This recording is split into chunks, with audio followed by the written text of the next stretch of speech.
하나님 말씀은 요한복음 18장 1절부터 11절까지 읽겠습니다. 예수께서 이 말씀하시고 제자들과 함께 기드론 시내 건너편으로 나가시니 그곳에 동산이 있는데 제자들과 함께 들어가시니라. 그곳은 가끔 예수께서 제자들과 모이시는 곳이므로 예수를 파는 유다도 그곳을 알더라. 유다가 무리 곧 대제사장들과 바리새인들에게서 얻은 부하들을 데리고 등과 횃불과 무기를 가지고 그리로 오는지라. 예수께서 그 당할 일을 다 하시고 나아가 이르시되 너희가 누굴 찾느냐? 대답하되 나사렛 예수라 하거늘 그들에게 이르시되 내가 그니라 하시니라. 그를 파는 유다도 그들과 함께 섰더라. 예수께서 그들에게 내가 그니라 하실 때 그들이 물러가서 땅에 엎드러지는지라. 이에 다시 너희가 나를 누구를 찾느냐 물으신데 그들이 말하되 나사렛 예수라 하거늘 예수께서 대답하시되 너희에게 내가 그니라 하였으니 나를 찾거든 이 사람들이 가는 것은 용납하라 하시니 이는 아버지께서 내게 주신 자 중에서 하나도 잃지 아니하였사옵나이다 하신 말씀을 응하게 하려 함이로라. 이에 시몬 베드로가 칼을 가졌는데 그것을 빼어 대제사장의 종을 쳐서 오른편 귀를 베어버리니 그 종의 이름은 말고라. 예수께서 베드로더러 이르시되 그 칼을 칼집에 꽂으라. 아버지께서 주신 잔을 내가 마시지 아니하겠느냐 하시니라. 이해가는 요한복음 강의 28번째 시간입니다. 지금까지 27번을 했습니다. 그 내용들을 우리가 한번 조금 연결해서 오늘 말씀을 보기를 원합니다. 그래서 각 장마다 1장부터 17장까지 내용들의 핵심 단어를 가지고 전체적인 것을 한번 살펴보도록 하겠습니다. 이 사도 요한은 예수님의 가장 사랑하는 제자 중에 한 사람입니다. 그 요한이라는 말은요, 여호와 하나님이라는 말을 줄여서 요한이라는 말에 쓰였습니다. 여호와 하나. 여호와 하나님이 하나님이라는 말은 총회한다는 뜻입니다. 특별히 사랑한다는 뜻이죠. 그래서 여기서 여호하난 이것이 이제 헬라어로 옮겨져서 요한 이렇게 바뀐 것이죠. 그러니까 하나님이 특별히 사랑하는 사람을 통해서 주신 말씀. 우리도 보면 아주 아끼고 사랑하는 사람들에게 내 모든 걸 내줄 수 있지 않습니까? 그래서 요한복음은 다른 복음도 물론 그렇지만 특별히 하나님의 모든 비밀한 것들이 다 풀어질 수 있는 그런 내용이 담겨진 것이 요한복음이라고 할 수 있습니다. 그래서 1장 14절에 보면요. 1장에 많은 내용들이 중요한 내용들이 있지만 1장 14절에 보면 말씀이 육신이 되어서 우리 가운데 장막 지셨음에라는 말이 나옵니다. 물론 우리말 성경에는요. 장막이라는 단어가 빠졌습니다. 말씀이 육신이 우리 가운데 거하심에 우리가 그의 영광을 보니 하나님의 독생자 영광이요 은혜와 진리가 충만하더라. 거기에 이제 장막이라는 중요한 단어가 들어 있습니다. 그러니까 예수님이 이 세상에 오신 것이 바로 장막 치러 오셨다는 것입니다. 이 장막이라는 것은 구약 때는 성막이라고 불렀고요. 회막이라고 되어 있습니다. 회막. 이 성막과 회막은 죄 있는 인간이 하나님을 만날 수 있는 유일한 장소입니다.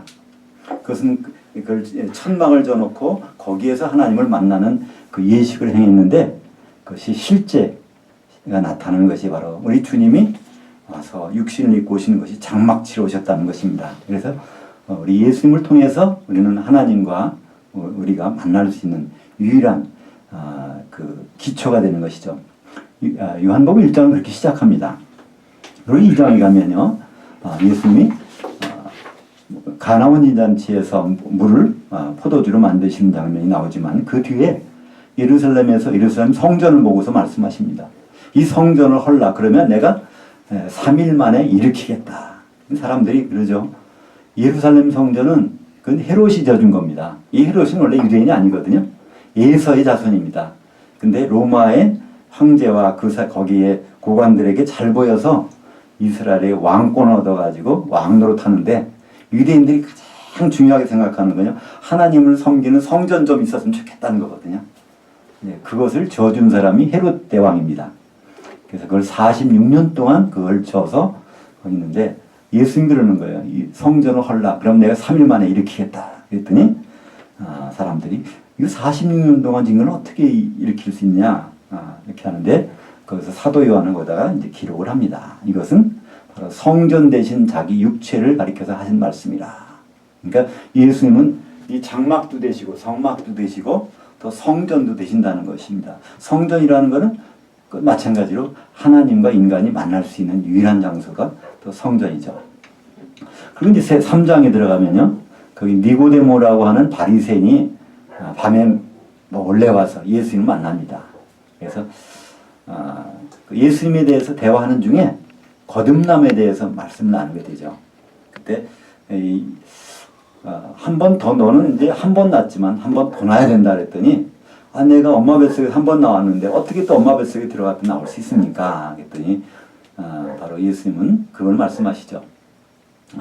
육으로 난 것뿐 아니라 바로 영으로도 낳아야 된다. 우리말 성경에는 거기 성령으로 낳아야 된다고 했는데요. 번역이 잘못된 것입니다. 성령이라는 단어가 없습니다. 요한복음 3장에는. 육으로 한 번 나는 거. 우리가 그건 다 육으로 한 번 낳았습니다. 엄마 뱃속에서 나왔죠. 그러나 영으로 나는 것은 우리가 거듭나는 것입니다. 우리가 신분이 바뀌는 거예요. 하나님의 자녀로 신분이 바뀌는 거는 그거를 니고데모는 이해를 못하겠다는 거예요. 그랬더니 예수님은 민수기 21장에 나오는 노뱀 사건을 말씀하십니다. 21장. 이스라엘 백성들이 하나님한테 불평하고 원망할 때 독이 있는 뱀이 나와서 이스라엘 백성들을 다 이제 물어서 독이 있으니까 죽어버립니다. 그때 모세를 통하여 하나님께 나아갔더니 하나님이 장대에다가 뱀을 달아서 놓으면 그걸 쳐다보는 사람 다 살게 되겠다는 겁니다. 그래서 모세는 놋뱀을 만들어서 장대에 달았죠. 정말 그걸 쳐다보는 사람 다 살았습니다. 그걸 안 쳐다보는 사람 다 죽었어요. 예수님은 그걸 가지고 말씀하십니다. 인자도 바로 이렇게 달려야 된다는 거예요. 그러니까 예수님은 십자가에 달릴 것을 미리 말씀하셨습니다. 오늘 이제 요한복음 18장에는 십자가에 달리시러 가시는 장면이 나오는데 이것을 요한복음 3장 10에서는 말씀하십니다. 우리가 요한복음에서 가장 많이 기억하고 있는 성경 구절이 있습니다. 아니 성경 전체에서 우리가 가장 많이 익숙한 성경 구절이 있다면 요한복음 3장 16절이죠. 하나님이 세상을 이처럼 사랑하사 독생자를 주셨으니 이는 그를 믿는 자마다 멸망치 않고 영생을 얻게 하려 하심이니라. 근데 사실 이거는요 한 문장이 아닙니다. 앞에 문장을 설명해 주는 거예요. 앞에 문장이 뭐냐면 그 장대에 달린 그걸 다 그 믿은 사람마다 본 사람마다 구원받았듯이 인자도 들려 하느니 하면서 그걸 설명해 주신 거예요. 십자가에 달리셔서 우리를 위해서 죽으시고 부활하신 그분을 믿으면 모든 죄에서 구원받는다는 것을 말씀하시면서 거기에 요한복음 3장 16절이 있는 것입니다. 그 요한복음 4장에 들어가면 이제 엉뚱한 사건이 발생합니다. 이스라엘은요 북쪽에 갈릴리 지역이 있고요. 그 남쪽에 유다 지역이 있습니다. 유대 지역이 있죠. 근데 중간에 사마리아라는 지역이 있습니다. 사마리아. 근데 이 사마리아는 혼혈족들이 살아서 유대인들이 여기를 상관을 안 합니다. 그러니까 여기 갈 때는 지름길이 있는데 요단강 건너편으로 가서 이렇게 유대로 왔다가 통행을 이렇게 합니다. 근데 갑자기 예수님은 사마리아를 가시겠다는 거예요. 거기에 누가 있었습니까? 참 남편을 사모하는 한 여자가 있었어요. 벌써 남편은 5을 갈았는데도 남편이 만족이 안 돼서 지금 다른 6번째 남자가 사는데 아직 결혼을 안 했습니다. 근데 그 여자와 만나는 장면이 나옵니다. 근데 사실 그 여자가 과연 어떤 여자일까? 부정한 여자일까요? 대화 내용을 보면요. 부정한 여자가 아닙니다. 예배에 관심 있는 여자예요. 그리고 남편을 5이나 있었다는 얘기는 정식 결혼했다는 얘기예요. 그냥 자기 육적인 뭐를 만족시키기 위해서 이렇게 놀아난 것이 아니라 결혼을 또 했고 그 다음에 이혼 증서를 받고 이혼했다가 다시 결혼하고 계속 그러니까 이 여자는 참 남편을 이상향이 남편이 있었던 모양이에요. 그죠? 지금 그런 남편이 있을까요? 저도 분명히 아닌 건 사실입니다. 그죠? 제 집사람이 저를 그렇게 생각하지 않을 건 분명합니다. 근데 그 사마리아에 있는 여자는요, 그런 남편을 사모했어요. 정말 자기를 속을 시원하게 해줄 사람을 기다렸는데 없는 것입니다. 근데 예수님을 만나셨어요. 나를 믿게 되면 내가 뱃속에서 생수의 강이 넘치게, 그러니까 그 영원히 목마르지 않게 해주겠다는 겁니다.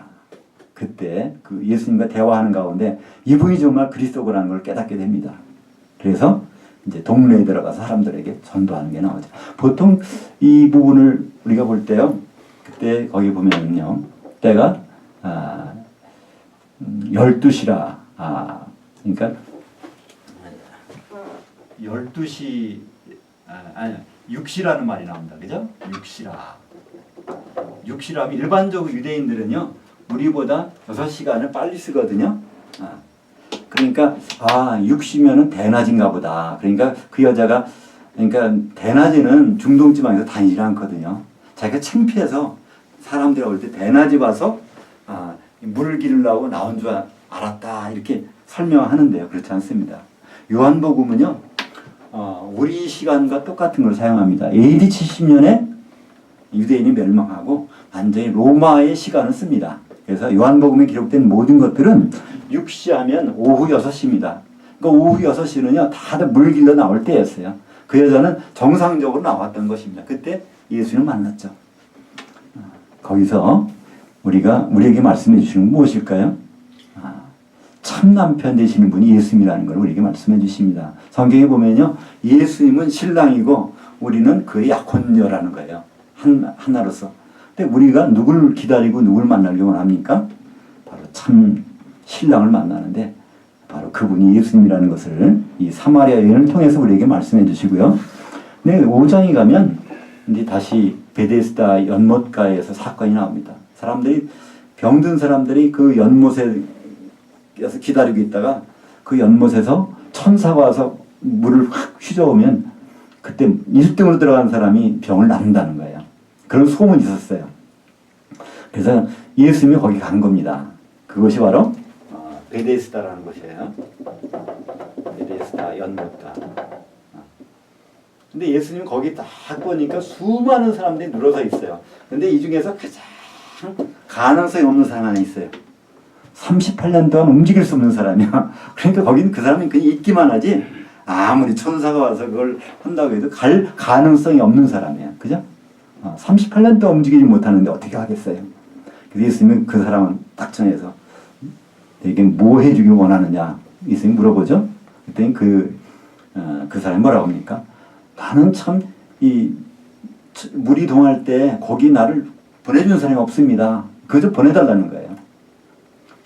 근데 사실은 그것을 말씀하고 있는 것은요, 우리 종교적인 행위를 나타내고 있습니다. 우리는 예배를 드리고 찬송을 부리고 기도를 하고 다 그 형식에 따라 하고 있는 거예요. 이것이 과연 하나님이 뭘 기뻐하시는지를 생각하는 거 없어요. 절차만 생각하는 거예요. 지금 이 38년 된 이 병자는 지금 이 예수님을 만나서 뭘 해주기 원하냐면, 나 그거 좀 고쳐주세요. 끝나는 거예요. 근데 종교적인 게 적어 있다 보니까 그건 생각 안 하는 거예요. 나 이거 해야 되는데 그 얘기 하는 거예요. 결국은 예수님은 이런 나라에서 고쳐주십니다.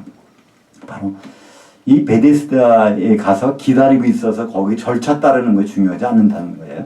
베데스다라는 뜻은요, 헤세드의 합친말입니다. 벳이라는 집이라는 뜻이고요. 헤세드라는 것은 하나님의 긍휼을 얘기하는 것입니다. 그러니까 베데스다라는 진짜 베데스다가 누구냐면 예수님이라는 거예요. 그죠? 결국은 베데스다 가서 뭐 이렇게 종교적인 행위에 가서 이렇게 해결 받으려고 하는 것이 아니라 참 베데스다 대신 헤세드 대신 예수님께 오면 38년이 아니라 그든 병자도 다 해결된다는 말입니다. 근데 6장에 들어가면요, 중요한 사건이 나옵니다. 마태복음, 마가복음, 누가복음, 요한복음에 네 복음서에 공동으로 나타나는 이 표적, 기적이라고 하는 거, 이것은 요 사건밖에 없어요. 오병이어의 사건은요, 네 복음서에 다 나옵니다. 다른 것들은요, 중복이 안 돼요. 마태복음에 나온 건 요한복음에 다 없습니다. 요한복음에 있는 건 마태복음에 또 없고요. 같이 중복할 필요가 없는데 6장에서 오병이의 사건은 중복이 됩니다. 근데 중복된 이유가 있습니다. 예수님은 이 오병이의 사건 할 때 6월절이 가까움에 바로 6월절에 주인이 되신 예수님을 나타내기 위해서 이 오병이의 사건을 예수님 하시겠다는 거예요. 결국은 그 많은 사람들을 먹이는 모든 것들, 사람들은 그 먹을 것만 가지고 찾아오는데 예수님 내가 생명의 떡이라는 거예요. 생명의 떡이고 또 생명의 음료라는 거예요. 예수님이. 그래서 요한복음 6장에서는 내 살을 먹고 내 피를 마시는 자. 6월절에는요. 6월절이라는 것은 넘어간다는 뜻인데 영어로는 패스오버예요. 그러니까 죄의 사망이 넘어가는 거예요. 그죠? 그래서 6월절 이스라엘 백성들이 출애굽할 때 바로 전 밤에 어떤 일이 벌어졌냐면 모든 사람들은 다 장자에 죽게 돼 있어요. 그러나 문에다가 그 양을 잡아서 피를 발라놓으면 여기는 죽음의 사자가 넘어간다는 것입니다. 그런 피의 주인공이 6월절 양이에요. 근데 6월이라는 것은 그 천주교에서는 카톨릭에서는 그걸 과월절이라고 합니다. 과월. 그게 더 정확한 말일지도 몰라요. 지나간다는 거죠. 경과한다는 말이지. 그래서 6월절 양을 그때 피를 발랐더니 죽음의 사자가 넘어갔어요. 근데 또 한 가지 사건이 있습니다. 그날 밤에 바로 이 바로가 이집트의 왕 바로가 니들 당장 이집트를 떠나라 그랬어요. 그날 저녁에. 그러면 원래 유대인들은요, 그 발효를 시켜서 그걸 빵을 만들어서 그걸 먹고 사는 사람들이에요. 근데 발효시킬 시간도 그냥 떠나라는 거예요. 근데 다행히도 그날 배를 채운 게 있어. 뭘 채웠죠? 그 6월절 양을 먹고 그 고기를 먹고서 그걸 먹고서 이제 홍해를 건너갈 수 있는 힘이 났단 말이에요. 그죠? 지금 예수님은 오병이의 사건을 통하여 바로 예수님의 살과 피를 먹어야 우리가 된다는 걸 말씀하고 있습니다. 그러니까 출애굽하기 전에 피만 바른 사람들은요, 고기를 안 먹었다면 그거는 기진에서 중간에 낙오됩니다. 그죠? 그 고기를 먹었단 말이에요. 그래서 예수님은 내 살과 내 피를 마시라는 거예요. 예수님의 피를 우리가 마시는 건 뭡니까? 그게 우리가 구원받는 거예요. 영이 거듭나는 거예요. 그죠? 그 다음에 그 살을 먹는 거는요, 그분의 말씀을 생명으로 먹는 거예요. 하나하나.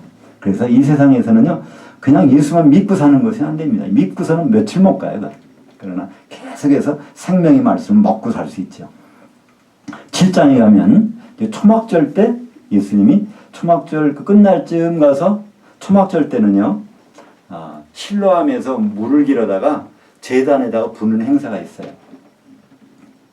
그때 그것을 기념하는 것이 광야에서 출애굽할 때 그 광야라는 것은 여기 성지순례 다녀오신 분이 혹시 계신가요?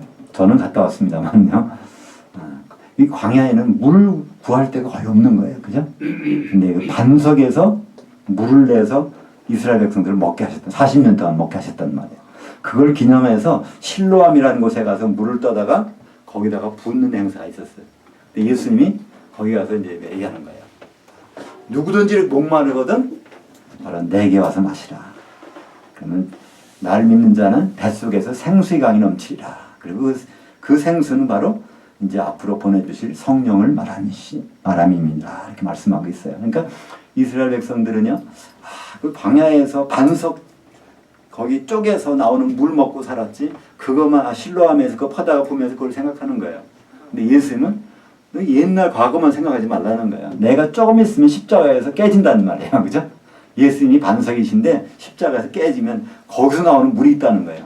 바로 이제 승천하셔서 우리에게 보내주실 성령, 그것이 생수라고 그랬는데, 그것을 초막절 때 유대인들은 항상 그 절기 가지고 그거에 집중하고 있는데, 그걸 통해서 예수님은 바로 이제 십자가에서 달리셔서 반석이 깨질 때 나오는 그 성령의 물, 그걸 이제 말씀하십니다. 8장에 들어가면 가늠하다 현장에 잡힌 여자가 나오죠. 근데 유대인들이 합니다. 율법에는 이런 여자를 보면 돌로 쳐 죽이라고 그랬는데 당신은 어떻게 하겠습니까? 물어보는 게 나와요. 근데 그러면 거기에서 우리는 하나의 힌트가 나와요. 이 여자가 도대체 어떤 여자인가? 율법에 하면요, 간음하다 잡히면요, 그냥 죽이게 돼 있어요. 근데 특별한 단 조항이 있어.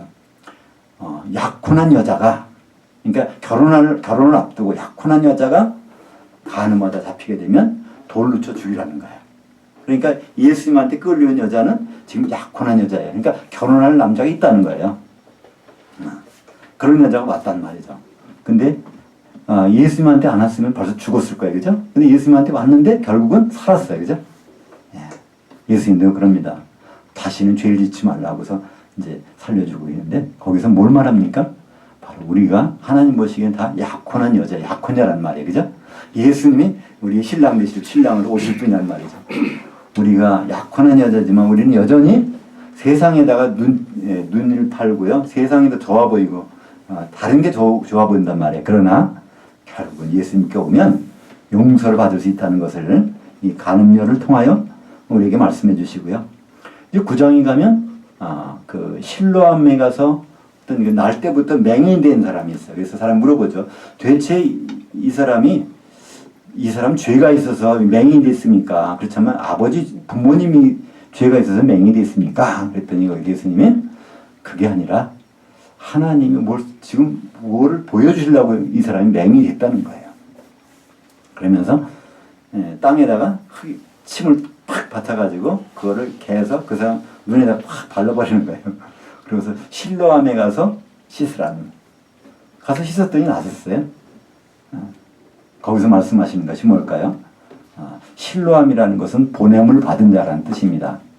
바로 우리 예수님은 하나님 아버지께 보냄을 받아서 왔는 거예요.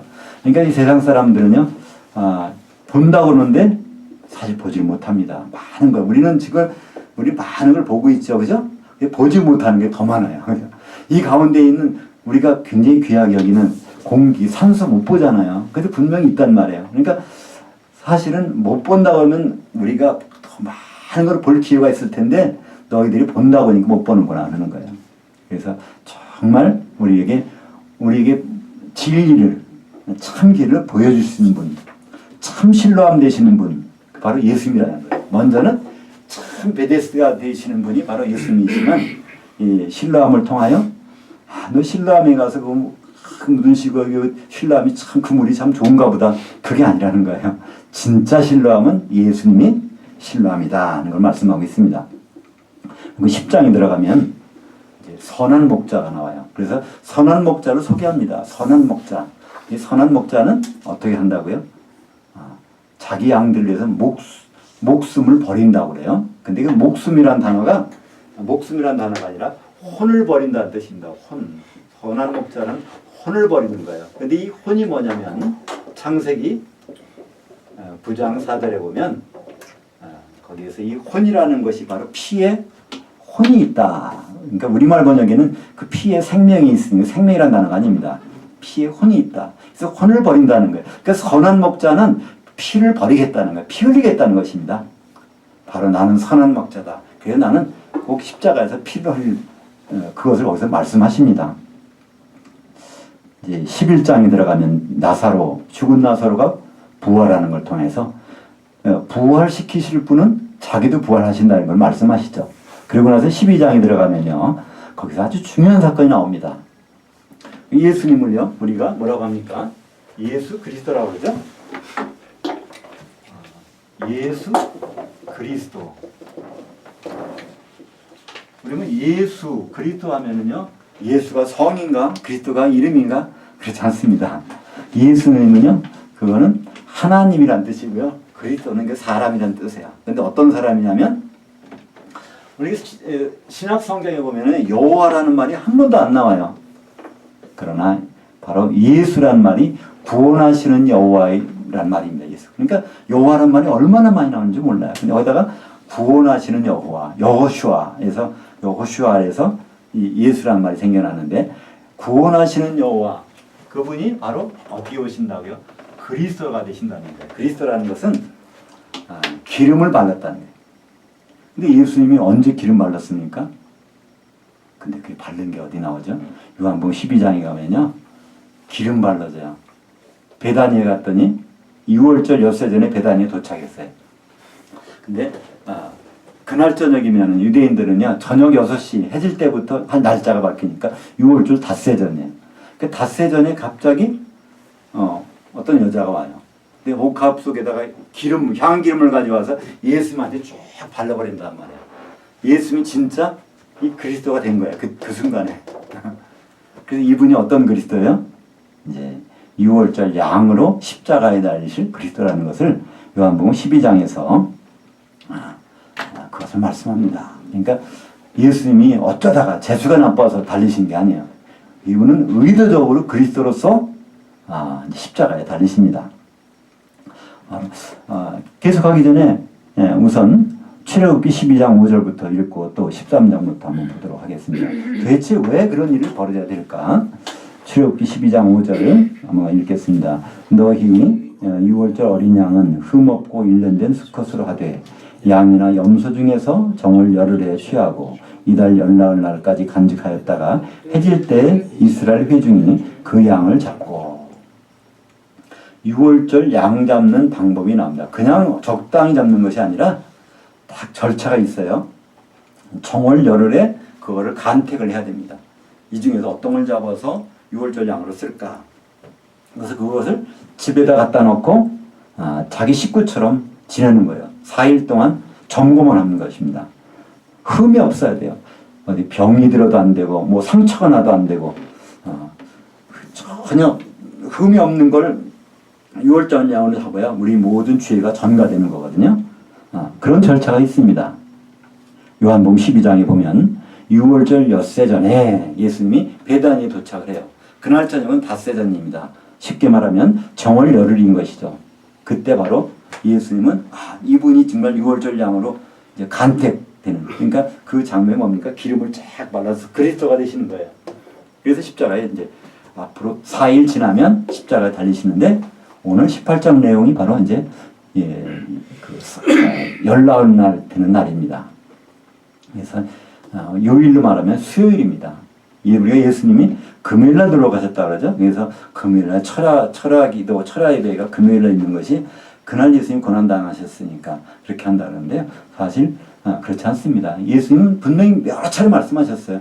나는 72시간 동안 무덤에 있다 나오겠다 그랬어요. 3일 밤 3일 낮 동안에 있다가 나오겠다.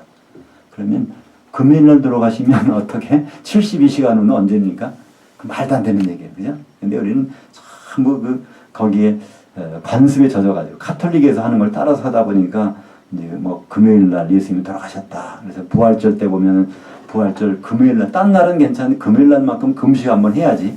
다 그럽니다. 그래서 다 금식하는 걸 금요일날 세 끼가 안 되면 한 끼라도 금식하자. 그래서 금요일날은요 금식합니다. 근데 그건 예수님이 십자가 달리신 날이 아니에요. 수요일날 달리십니다. 그래서 6월절 양 담는 절차가 출애굽기에 나오는데 그것에 맞춰서 예수님은 요한복음 12장에 보면 그것을 베다니 마리아가 발라주는 게 나와요. 기름 발라주는. 그러면서 마태복음에 보면요 26장 13절에 뭐래요? 온 천하에 이 복음이 전파되는 곳에는 이 여자가 나한테 한 거 반드시 말하고 생각나게 하리라. 근데 사실 우리가 복음을 들을 때 그런 얘기 들어봤습니까? 또 우리가 복음을 전할 때 그런 얘기 했습니까?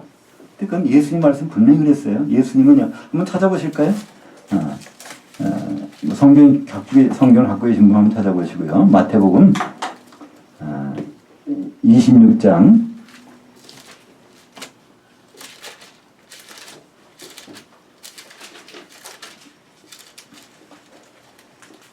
13절, 12절, 13절 한번 보시겠습니다.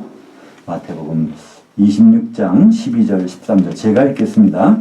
이 여자가 내 몸에 이 향유를 부은 것은 내 장례를 위하여 함이니라. 내가 진실로 너에게 이르노니 온 천하에 어디서든지 이 복음이 전파되는 곳에서는 이 여자가 행한 일도 말하여 그를 기억하리라 하시니라.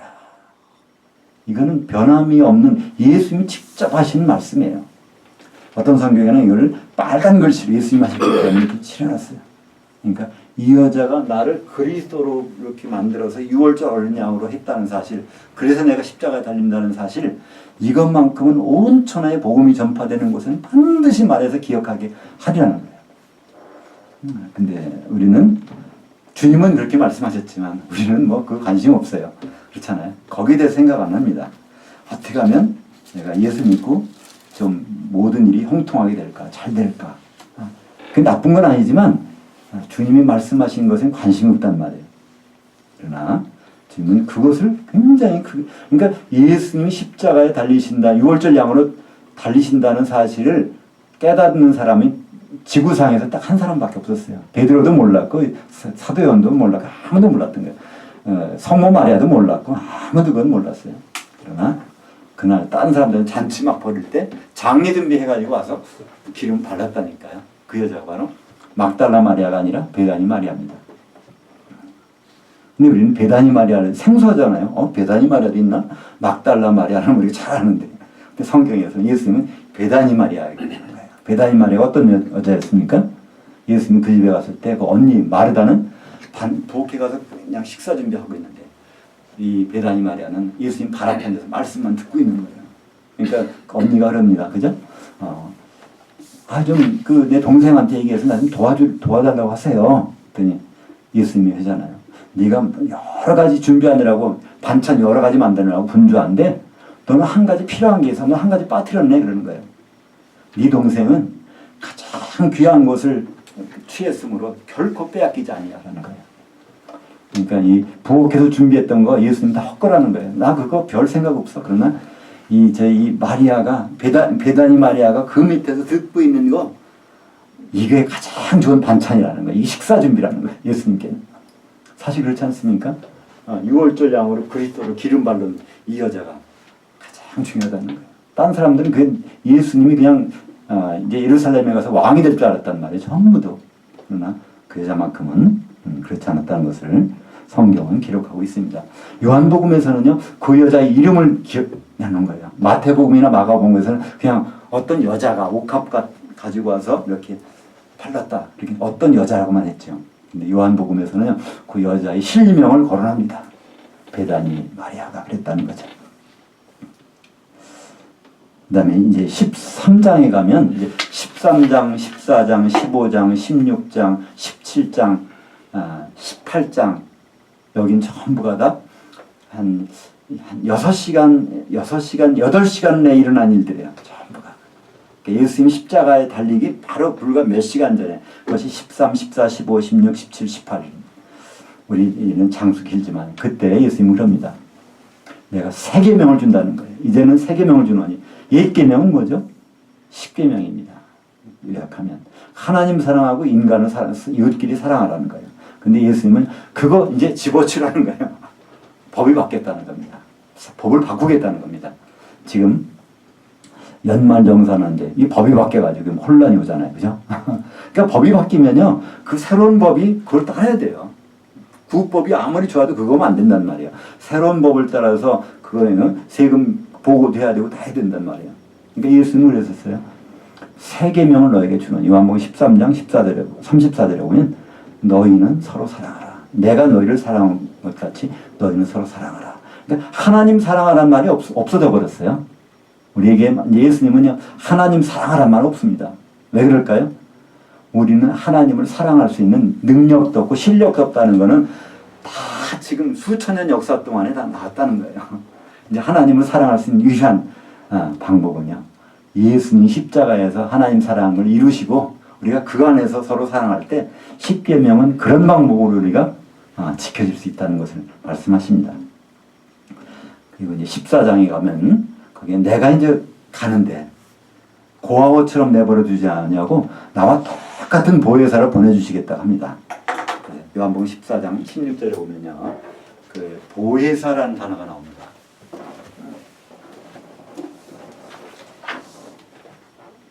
요한복음 14장 16절.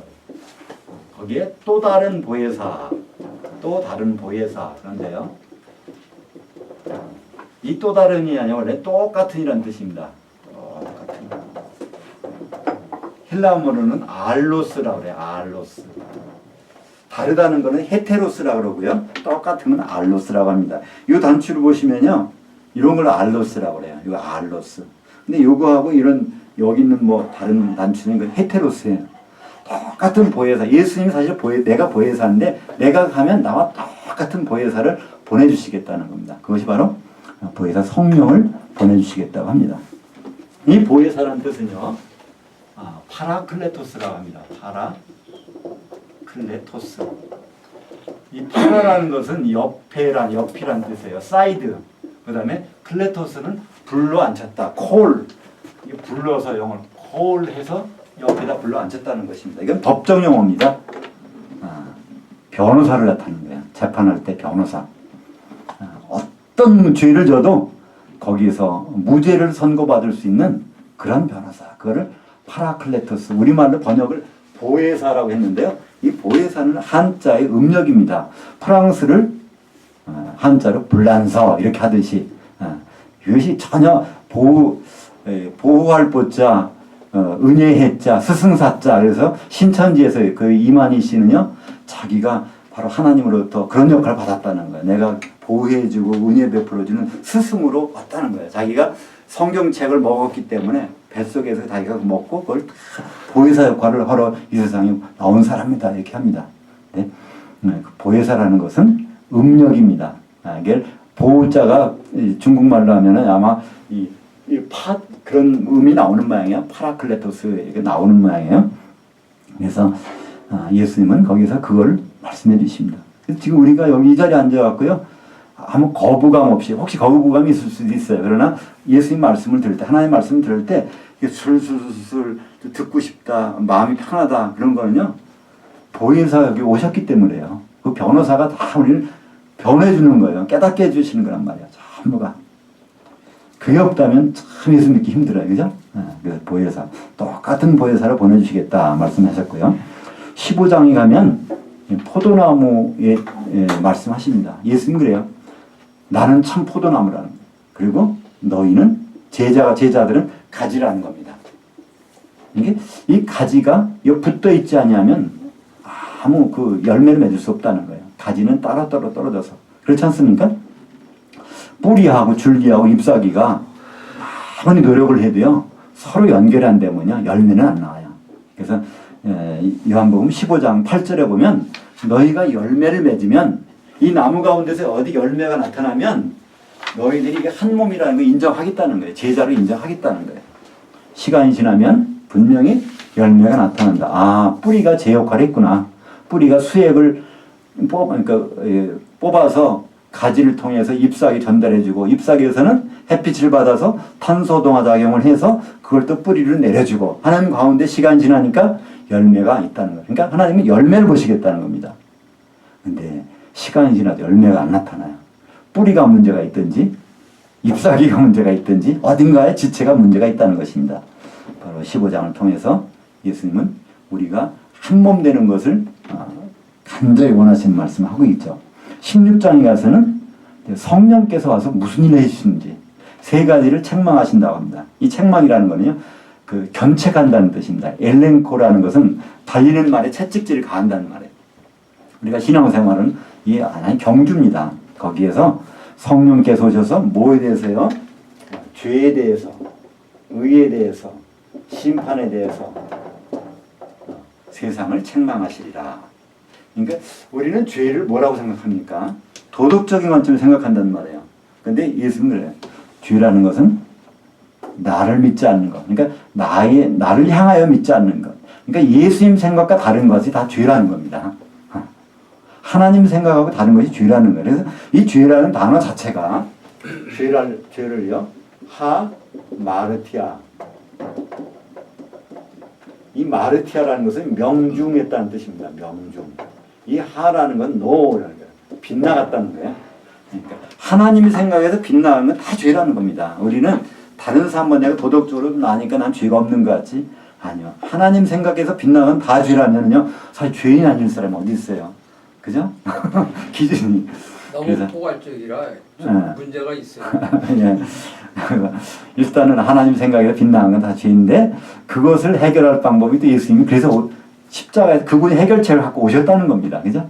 그러니까 문제가 굉장히 어려워요. 문제도 있어요. 그러나 그 문제를 다 문제 안 되게 만드신 분이 우리 예수님이라는 것이죠. 그 의에 대해서라면, 의라는 건 죄가 없는 거거든요.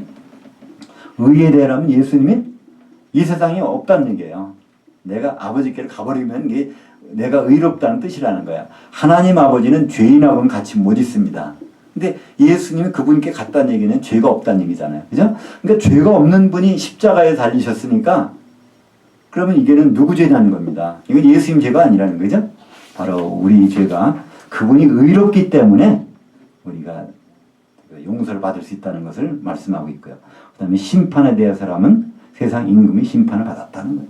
그러니까 이 세상은 어떻게 잘 꾸며가지고 잘 살아보기 위해서 하나님은 창조하신 것이 아니라 이 세상을 창조해놓고 어떤 일이 이루어질 것을 목적하시고 그 일이 끝나면 이걸 다 쓰레기통에 집어넣고 그 좋은 일에다 다 앉히신다는 것입니다. 그래서 천지창조가 있는가 하면 베드로후서 3장 7절에는 하늘들과 땅을 다 소각시키는 거예요. 그리고 나서 나타나는 것이 새 예루살렘이 나타납니다. 그때부터가 정말 메인 게임이에요. 지금 우리는 어떤 사람은 70년, 어떤 사람은 100년, 200년 살아요. 그죠? 그러니까 다 오픈 게임입니다. 메인 게임은 나중에 있어요. 그래서 사실 그것 때문에 이 자리에 우리가 앉아있는 거고요. 그것이 정말 있을까 없을까? 둘 중에 하나예요. 확률은. 그죠? 근데 그걸 있다고 믿는 사람은 그걸 받아들이는 거고요. 그게 절대로 없어. 그러면 예수를 믿을 필요가 없죠. 그죠? 절대로 없다면. 근데 그걸 확신할 수가 없단 말입니다. 그죠? 근데 성경은 분명히 우리는 지금 이 오픈 게임에서 살고 있어요. 바울은 그럽니다. 고린도전서 15장에서 우리가 바라는 것이 다만 이 세상에 사는 7, 80년 삶이라고 하면 우리는 이 세상에서 가장 불쌍한 자라고 그러는 거예요. 여기에서 이게 모든 거, 이 다음 세상이 없다 그러면은 우리처럼 불쌍한 사람 세상에 없다는 거예요. 그러나 우리는요, 이건 오픈 게임도 중요합니다. 사실은요. 그죠? 그래야 본 게임도 잘하는 거예요. 그래서 본 게임을 위해서 우리는 오픈 게임에서 열심히 해야 돼요. 이제 요한복음 17장, 그 예수님의 기도가 나옵니다. 주님의 기도. 우리가 주님이 가르치신 기도가 있죠? 그걸 주기도문이라고 합니다. 근데 요한복음 17장은요, 주님이 직접 하신 기도예요. 17장 전체가 다 주님이 하신 기도입니다. 거기 전체의 내용은 뭐냐면 하나가 되라는 거예요. 아버지와 아들이 하나 된 것처럼 바로 사도가 하나가 되고 성도가 하나 되고 그것이 전체적인 뜻입니다. 하나가 되는 것은요, 우리가 다 지체라고 그러는데 지체가 하나가 되는 것은 어떻게 될 때 하나가 됩니까? 손이 가는 거 다르고 발이 가는 거 다르면 안 되잖아요. 그죠? 내가 이래서 짜장면 먹고 싶다 그러면요, 그러면 다 이게 일사불란하게 움직이잖아요. 그죠?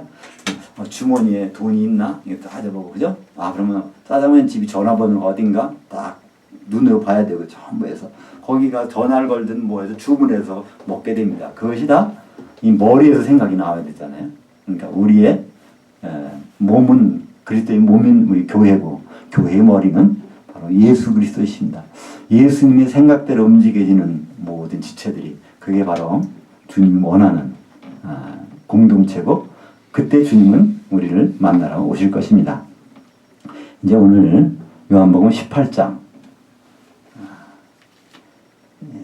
오늘 제목을 보시면요, 점검받으시는 유월절 어린 양.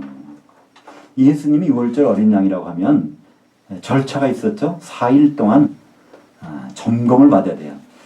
흠이 있으면 안 된다는 것입니다. 예수님 십자가에 달리시는데 거기에 한 가지라도 흠이 있다, 죄가 있었다 그러면요, 그건 우리 죄는 무효입니다.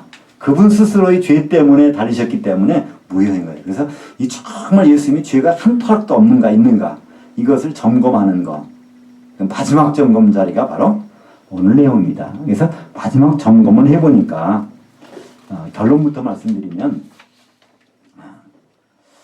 뒷장에서요, 우리가 요한복음 18장 38절 한번 읽겠습니다. 이게 결론입니다. 오늘 빌라도가 이르되 진리가 무엇이냐 하더라, 이 말을 하고 다시 유대인들에게 나가서 이르되 나는 그에게서 아무 죄도 찾지 못하였노라.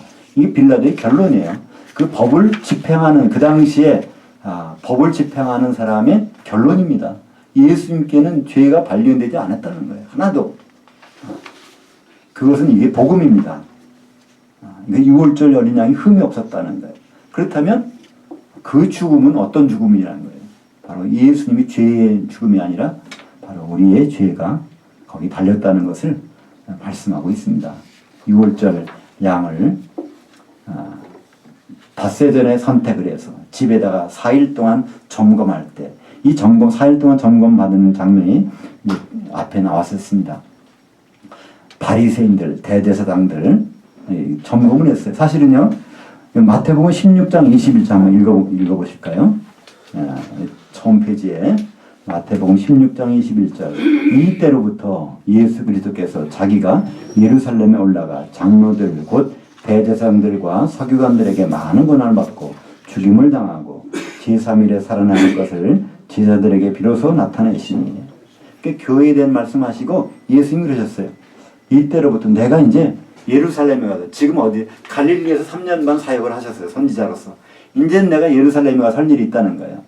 십자가 달릴 일이 있는데 거기에서 대제사장들과 서기관들 서기관들에게 고난받고 죽임당하고 제3일에 살아나야 할 것을 제자들에게 비로소 나타내시니. 그때 처음 3년 반 되도록 예수님은 죽겠다는 말씀 한 번도 안 하셨어요. 근데 베드로가 주는 그리스도시요 살아계신 하나님의 아들입니다 했더니 그래 바로 내가 내 교회를 세울 거야. 내 교회를 세우는데 어떻게? 나는 이제 예루살렘에 가서 십자가에 죽고 살아나야 돼. 그래서 성령을 보내야 될 거야. 이걸 처음으로 말씀하셨는데 바로 이 일 하러 지금 예루살렘에 가신 겁니다. 그래서 마지막 날짜가 됐어요. 그래서 장로들, 대제사장들, 서기관들이 계속 찝쩍찝쩍 되잖아요. 그죠? 세금, 가이사한테 세금 바치는 것이 잘한 일입니까? 못한 일입니까? 그죠? 그리고 형제가 7명 있었는데, 첫 번째 형이 그냥 애 못 낳고 죽었어요. 그러면, 그 형수가 그 동생한테 가고 쭉 해서 7명이 다 애를 못 낳았단 말이에요. 그러면 부활이 있다고 하면 도대체 이 여자는 누구 부인일 겁니까? 그러니까 하여튼 이것저것 가지고 예수님을 계속 율법으로 점검합니다. 흠 잡으려고. 죄를 하나라도 하나님 말씀에서 어긋나게 해보려고. 그런데 거기서 흠이 안 잡혔잖아요. 그러니까 6월절 양이 흠이 안 잡혔어요. 마지막에 이제 이 집행관한테 와서 거기서 빌라도는 흠을 잡을 수가 없었어요. 죄가 없다는 거예요. 자기가 어떻게 하고 싶어도 죄가 없다는 것입니다.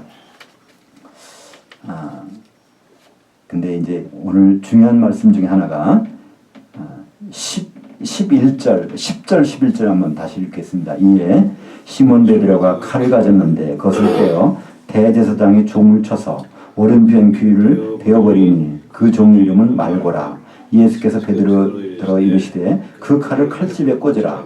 아버지께서 주신 잔을 내가 마시지 아니하겠느냐 하시니라. 그러니까 사실은 베드로는 갈 때마다 이게 사탄아 물러가라 한번 들었잖아요. 그죠? 내가 예루살렘에 가서 난 죽어야 돼 했더니 베드로가 뭐라고 합니까? 주여 이 일은 일어나서 안 됩니다 했더니 사탄아 물러가라. 그죠? 예수님이 십자가에 죽는 일을 베드로는 방해했어요. 누구 때문에? 사탄이 들어가서. 또 오늘도 예수님 잡으러 이제 오는 거예요. 그러면 가서 십자가에 달리셔야 되는데 베드로가 거기서 칼 들고 있다 그 귀를 쪄서 잘라버리는 거예요. 그러니까 예수님 하신 말씀이 여기입니다. 아버지께서 주신 잔을 내가 마시지 않겠느냐. 아버지께서 주신 잔이 있다는 거예요. 그것이 창세기 3장 22절 나옵니다. 여호와 하나님이 이르시되 보라 이 사람이 선악을 아는 일에 우리 중 하나와 같이 되었으니 그 성부 성자 성령 중에 한 분을 바로 선악을 알게 하시겠다는 거예요. 이 히브리 말에서 야다라고 안다는 단어는 몸으로 경험한다는 단어입니다. 선과 악을 몸으로 경험하시는 하나님, 삼위 하나님 중에 한 분이 그렇게 계시다는 거예요. 이게 도덕적인 선악이 아닙니다. 도덕적인 선악이라면 하나님 아버지는 도덕적인 선악을 모르실까요? 아실까요? 성령께서는 모르실까요? 아실까요? 그게 아니라 이것은 바로 죽는 것이 악이고요. 살리는 것이 선입니다. 그러니까 죽고 살아나는 일을 몸으로 입고 하시겠다는 거예요. 그래서 예수님은 자기를 소개할 때랍니다. 요한계시록 1장 18절하고 나 죽었다가 살아나니야 하는 거예요. 나 죽었다가 살아나니야. 소개를 그렇게 해요. 어떤 드라마 보니까 그런 얘기 했더라고요. 난 미스코라에 나갔던 여자야. 하여튼 ვალ때 보면은 그래요. 난 미스콜에 나갔던 여자. 자기 소개할 때 그렇게 한단 말이에요. 근데 예수님은요, 나 죽었다가 살아났어. 죽었다가 살아났어. 이게 무슨 말이냐면요, 바로 창세기에서 죽었다가 살아나는 거 직접 하겠다고 하신 거, 그걸 약속을 지켰다는 얘기예요. 그걸 말씀합니다. 예수님은 그것을 오늘 아버지께서 나에게 허락한 찬, 죽었다 살아나는 거, 선악을 경험하는 거, 나 이거 가는데 너 막지 마. 이런 거예요. 이건 하나의 가야 되는 길이라고 말씀하십니다. 이 부분은 여기까지 하고요. 오늘 중요한 부분이 하나 나옵니다. 이제 요한복음 18장 33절부터 36절까지 한번 읽겠습니다. 33절부터 36절까지 같이 읽겠습니다. 이에 빌라도가 다시 관장에 들어가 예수를 불러 이르되 네가 유대인의 왕이냐? 예수께서 대답하시되 이는 네가 스스로 하는 말이냐? 다른 사람들이 나에 대하여 네게 한 말이냐? 빌라도가 대답하되 내가 유대인이냐? 네 민족과 대제사장들이 너를 내게 넘겼으니 네가 무엇을 하였느냐? 예수께서 대답하시되 내 나라는 이 세상에 속한 것이 아니니라. 만일 내 나라가 이 세상에 속한 것이었더라면 내 부하들이 싸워 나로 유대인들에게 넘겨지지 않게 하였으리라. 이제 내 나라는 여기에 속한 것이 아니니라. 이게 중요한 단어가 나오는데 내 나라, 이게 정확히 말하면 나의 왕국입니다. 킹덤입니다. 그냥 네이션이 아니에요. 네이션과 킹덤이 차이점이 있죠? 킹덤은 최고의 왕입니다. 그죠? 네이션은 사람들이 투표해서 뽑는 거예요. 우리나라는 헌법 1조에 보면 대한민국은 민주공화국이다. 입헌 군주국이 아니라는 거예요. 바로 공화국이라는 건 사람들이 뽑아서 세우는 우두머리를 뽑는 거예요. 공화국이잖아요.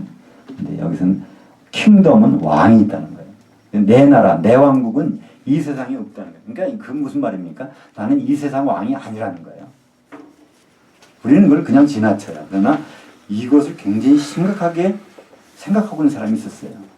그게 바로 빌라도였습니다. 빌라도는 거기에 총독으로 와서 이 유대인들이 이거 독립운동에서 뭐 왕이 세워지면요, 그 날짜로 빌라도는 뭐가 집니다. 그죠? 목이 달아나는 거예요. 이 반란이라는 큰일 나는 거예요. 왕이 나타나면 큰일 나. 지금 사람들은 뭐 예수분이 왕으로 예루살렘 와서 왕이 될 거다. 그 소문이 있어.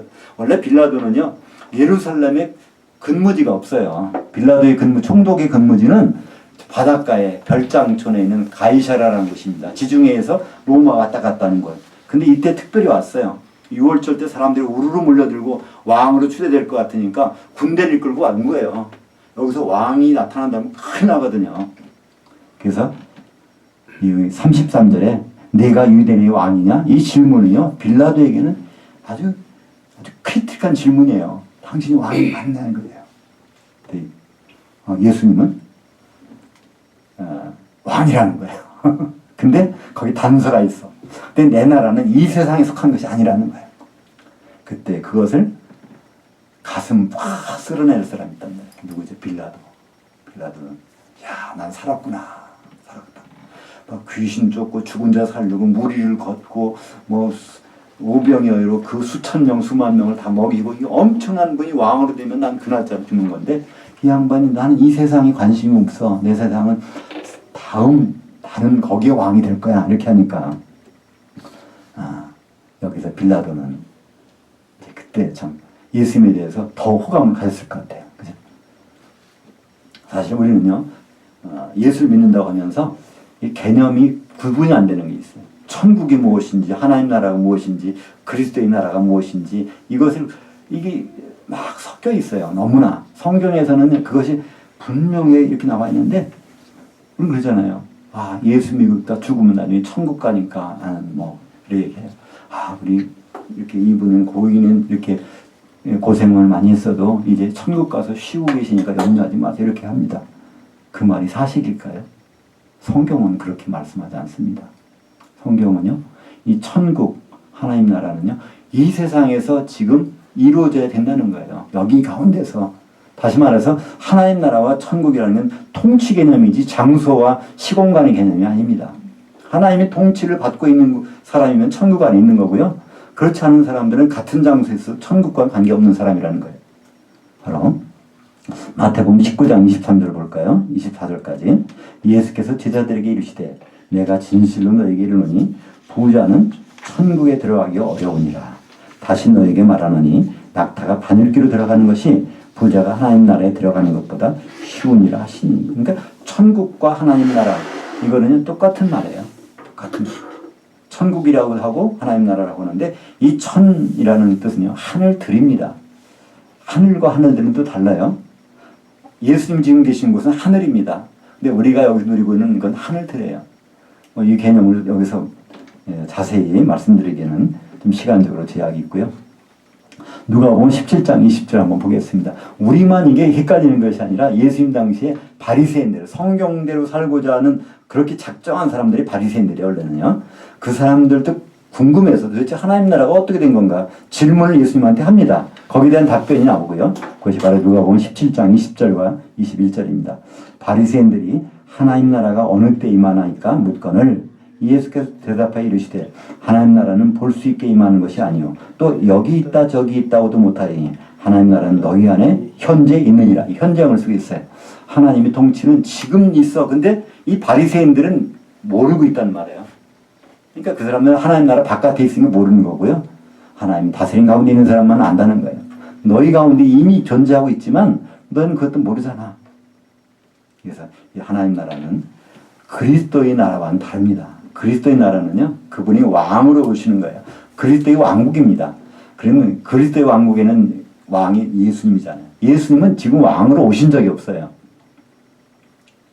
예수님은 선지자로 오셨고 대제사장으로 오셨습니다. 앞으로 왕으로 오십니다.